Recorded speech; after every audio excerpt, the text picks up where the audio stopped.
မင်္ဂလာပါကျွန်တော်လည်းဒီညမှာတောက်လျှောက်ပြောပြတယ်ကျွန်တော်မော်ရပွဲရှိတဲ့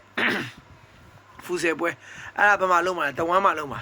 အတင်းပြေးသွားပြီဒီနေ့ပဲမဲခွဲတယ်ဘာမှမသိတဲ့အတွက်ကျွန်တော်မကြော်ညာပေးတာဗျာအဲ့ဒါကြီးရောခွင့်လို့အတင်းပြေးသွားပြီအဲ့အတွက်ညီကိုတော့ဘာလုပ်ရမလဲပွဲကောင်းတဲ့ပွဲကောင်းနေကြည့်ရမယ်ကိုကျော်ဘယ်တင်းကောင်းလဲ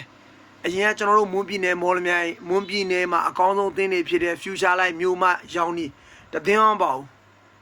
ဘာလို့ပါလို့ကျွန်တော်လည်းမသိဘူးဒါပေမဲ့အဲ့ဒီအသင်းက player တွေတချို့တော့အသင်းတွေကခွဲပြီးကန်တယ်နောက်တော့စီမီယံတစ်ခုရှိတယ်ဗျအဲ့ဒါအတိုင်းတိုင်းပြည်နယ်2ယောက်ပဲတသင်းကပါဝင်ရှိတယ်ဆိုတော့အထူးသဖြင့် Future Light တို့ရောင်းနေတော့အတိုင်းတိုင်းပြည်နယ်တသင်းလို့ဖြစ်နေတော့သူတို့ခွဲပြီးကန်ပြန်တသင်းလိုက်လာလို့ပြီးလို့မရဘူးဗျအဲ့တော့သူစီကသူတို့အသင်း3သင်းကတော့သူတို့ရဲ့နာမည်နဲ့မထွက်ဘူးကျန်တဲ့အသင်းတွေမှာသူတို့ရဲ့အသင်းသားတွေပါတယ် Future Light ဆိုလည်းခြားတင်မှာမျှပြီးကန်တယ်မျိုးမဆိုလည်းခြားတင်မှာမျှပြီးကန်တယ်ရောင်နေဆိုလည်းခြားတင်မှာမျှပြီးကန်တယ်အဲ့လိုမျိုးမျှပြီးကန်ကြတယ်ဗျာဆိုတော့အသင်းတွေကညှိတယ်ဘယ်အသင်းကောင်းမလဲဆိုတာဒီချိန်ထိပြောပြလို့မရသေးဘူးကျွန်တော်လည်းမမြင်သေးဘူးဒါပေမဲ့ကျွန်တော်မြင်တဲ့အသင်းတိုင်းကတော့ကောင်းကြတယ်ဗျဆိုတော့အဲ့ဒီပွဲကိုကျွန်တော် live လွှင့်မယ်ကျွန်တော်21ရက်နေ့ကနေစပြီးတော့ live လွှင့်ပါမယ်ပွဲစဉ်စရာမရသေးတဲ့အတွက်ကျွန်တော်မတင်သေးဘူးရတဲ့ခါကျွန်တော်တင်ပေးမယ်ကျွန်တော်ညီကိုတို့ဖူဆယ်ပွဲကောင်းကောင်းကြည့်ဖို့သာပြင်ထားပါကျွန်တော်နေ့တိုင်းကိုကျွန်တော်တင်သွားပေးပါမယ်